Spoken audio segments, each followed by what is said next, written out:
দেবীপক্ষ শুরু হয়ে গিয়েছে। মহালয়ার পরেই পিতৃপক্ষের অবসান ঘটিয়ে দেবীপক্ষের শুভ সূচনা হয়েছে, আর কদিন পরেই মায়ের বোধন। আচ্ছা বলুন তো, শরৎকালে দুর্গোৎসবে দেবীর বোধন হয়, কিন্তু বসন্তকালের দুর্গোৎসবে দেবীর বোধন হয় না কেন? যদিও শরৎকালের দুর্গাপুজোয় দেবীর বোধন একটি খুবই গুরুত্বপূর্ণ রীতি হিসাবে মানা হয়, তাহলে বসন্তকালের একই দেবীর আরাধনায় কেন বোধন হয় না? আসুন জেনে নিই। নমস্কার, live stories with Soma YouTube চ্যানেলের সকল দর্শক শ্রোতা বন্ধুকে আমন্ত্রণ জানাই আমার আজকের ভিডিওটিতে। আজ আমি শেয়ার করব দেবীর বোধনের কথা। তার আগে জানতে হবে বোধন কি, আর অকাল বোধনই বা কি। বোধন কথার অর্থ হলো জাগরণ।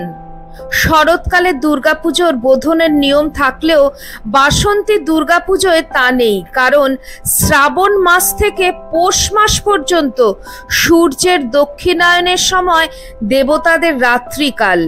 এই সময় দেবতাদের পুজো করতে হলে তাদের নিদ্রা থেকে জাগরিত করে তারপরে পুজো করতে হয়।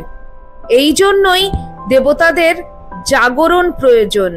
শ্রী রামচন্দ্র রাবণ বধের উদ্দেশ্যে ব্রহ্মার পরামর্শে শরৎকালে অকাল বোধন করে দেবীর পূজা করেন। এই পূজাই শারদীয়া দুর্গা পূজা।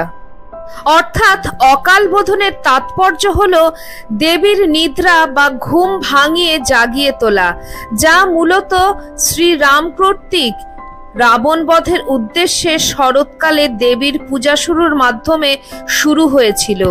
এটি দেবদেবীর দক্ষিণায়ন কালের রাত্রি বা ঘুমের সময়, যা পূজার জন্য শুদ্ধ সময় নয়। তাই এই অসময়ে দেবীর জাগরণ ও পূজা অকালবোধন নামে পরিচিত। হিন্দু বিশ্বাস অনুসারে বলা যায় শরৎকাল দেবলোকের রাত্রি দক্ষিণায়নের অন্তর্গত। তাই এই সময় দেব পূজা করতে হলে আগে দেবতার বোধন বা জাগরণ করতে হয়। একাধিক পুরাণ ও অন্যান্য হিন্দু ধর্মগ্রন্থে উল্লেখিত রয়েছে যে রাবণ বধের পূর্বে শ্রীরাম দেবী পার্বতীর কাছে আশীর্বাদ প্রার্থনা করে বিল্লবৃক্ষতলে অর্থাৎ বেল গাছতলায় বোধনপূর্বক দুর্গাপূজা করেছিলেন। এবার বলি, কোন সময়টা দক্ষিণায়ন আর কোন সময়টা উত্তরায়ণের মধ্যে পড়ছে। বাংলার শ্রাবণ মাস থেকে পৌষ মাস পর্যন্ত সূর্যের গতি দক্ষিণ দিক দিয়ে হয়। এই 6 মাস দক্ষিণায়ন। অপর 6 মাস অর্থাৎ মাঘ মাস হতে আষাঢ় মাস পর্যন্ত উত্তরায়ণ। উত্তরায়ণ দেবতাদের দিন এবং দক্ষিণায়ন রাত্রি।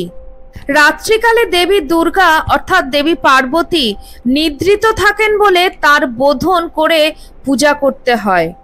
সাধারণত ষষ্ঠীতেই বোধন আরম্ভ হয়।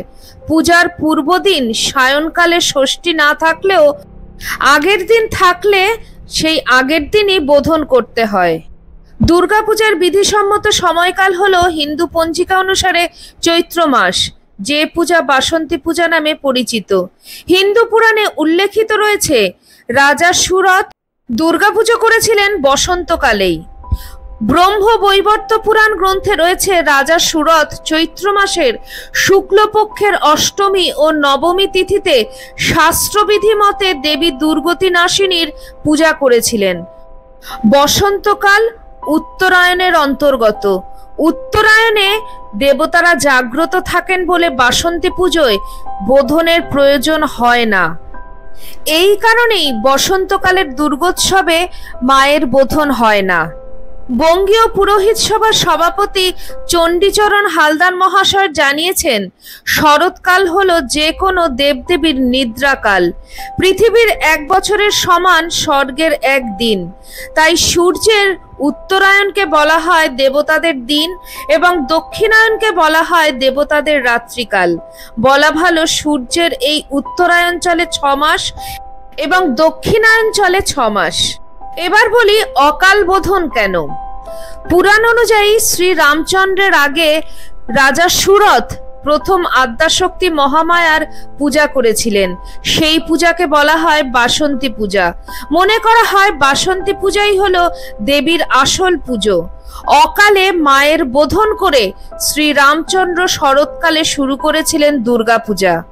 যেহেতু শরৎকাল দুর্গাপুজোর সময় নয়, অর্থাৎ দক্ষিণায়নের সময়, এই সময় দেবী দুর্গার নিদ্রা ভঙ্গ করা হয়েছিল অকালে, তাই এই বোধনকে অকাল বোধন বলা হয়। অকাল বোধনের পর হয় মায়ের অধিবাস এবং তারপর মাকে আমন্ত্রণ করা হয়, তারপর শুরু হয় পুজো। মায়ের বোধন হওয়ার পরই একে একে চলবে পুজোর বিভিন্ন রীতি। অবশেষে দশমীর দিন বেজে উঠবে বিদায়ের সুর। আচ্ছা, এবার তাহলে প্রশ্ন উঠতে পারে মনে যে লক্ষ্মী পুজো, কালী পুজো, জগদ্ধাত্রী পুজোয় বোধন নেই কেন? এটাও তো সেই দক্ষিণায়নের সময় হচ্ছে। আসলে ওই তিথিগুলি হলো ওই দেবীদের আবির্ভাব তিথি। ওই তিথিগুলিতে দেবী বা দেবতা এমনি জাগরিত থাকেন, বোধনের তাই প্রয়োজন হয় না। বোধনে দেবী জাগ্রত হলে অতঃপর পূজা গ্রহণ করার জন্য তাকে আমন্ত্রণ জানানো হয়।